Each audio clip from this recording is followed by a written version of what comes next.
தூக்கில் தொங்கிக் கொண்டிருந்த கல்லூரி மாணவன் அதே வீட்டில் தலையில் இருந்து ரத்தம் வழிந்தபடி கொடூரமாக கொலை செய்யப்பட்டு கிடந்த கல்லூரி மாணவி.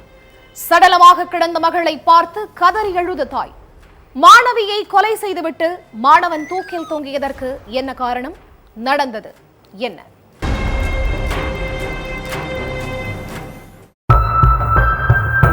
சென்னை பெரம்பூர்ல இருக்கிற ராஜீவ்காந்தி நகர் வழக்கத்தை விட ரொம்பவே பரபரப்பா இருந்திருக்கு.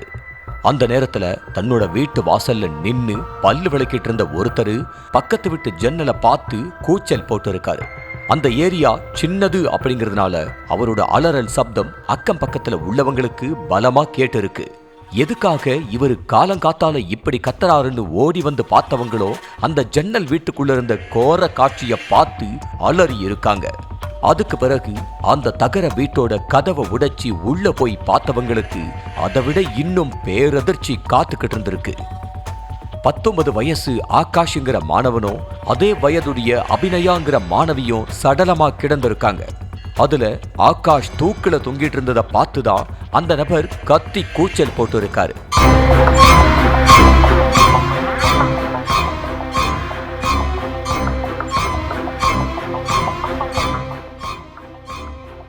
கை மணிக்கட்டுல வெட்டப்பட்டும் தலைப்பகுதியிலிருந்து ரத்தம் வழிந்தபடி சடலமா கிடந்த மாணவி அபிநயாவை பார்த்த மக்கள் இதுல ஏதோ வில்லங்க இருக்கிற மாதிரி தெரியுதுன்னு உடனே போலீஸுக்கு தகவல் கொடுத்திருக்காங்க.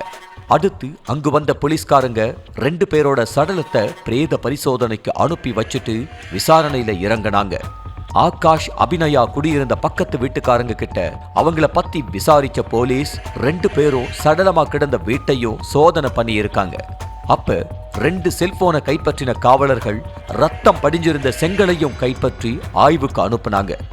அதுலதான் ஆகாஷ் அபிநயாவுக்கும் என்ன உறவு, 2 பேரும் எப்படி உயிரிழந்தாங்க அப்படிங்கிறதுக்கான மொத்த உண்மையும் தெரிய வந்துச்சு.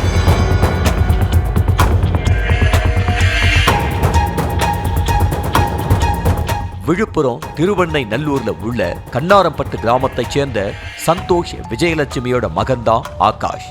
விழுப்புரம் அறிஞர் அண்ணா ஆர்ட்ஸ் காலேஜ்ல பிஎஸ்சி 2ஆம் ஆண்டு படிச்சுட்டு இருந்த ஆகாஷும் அதே காலேஜ்ல பிஏ இங்கிலீஷ் படிச்சுட்டு வந்த அபிநயாவும் கடந்த 1 வருஷமா லவ் பண்ணிட்டு இருந்திருக்காங்க.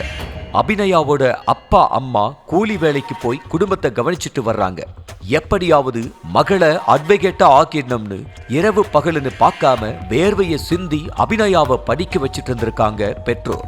இந்த சூழல்ல செமஸ்டர் எக்ஸாம் முடிஞ்சு வீட்ல இருந்த ஆகாஷும் அபிநயாவும் சென்னைக்கு போக முடிவு பண்ணி இருக்காங்க. அதுக்காக 2 பேரும் அவங்க வீட்ல பார்ட் டைம் வேலைக்கு போறேன்னு சொல்லிட்டு சென்னைக்கு வந்து ராஜீவ்காந்தி நகர்ல கணவன் மனைவின்னு சொல்லி வாடகைக்கு வீடு எடுத்து தங்கி இருக்காங்க. 1 வாரம் சந்தோஷமா இருந்த ஆகாஷ் அபிநயா கிடையில கடுமையான வாக்குவாதம் ஏற்பட்டிருக்கு. அதனால ஆத்திரமடைஞ்ச ஆகாஷ் அபிநயாவை சரமாரியா அடிச்சிருக்கான். அதுல மாணவி தலைப்பகுதியில பலத்த காயம் ஏற்பட்டு சம்பவ இடத்திலேயே உயிரிழந்துட்டாங்க. அபிநயாவோட உயிர் மூச்சு நின்னதும் பயந்து போன ஆகாஷ் தானும் தூக்குல தொங்கி உயிரை விட்டு இருக்கான். மொத்த உண்மையும் போலீஸ் விசாரணையில தெரிய வந்திருக்கு.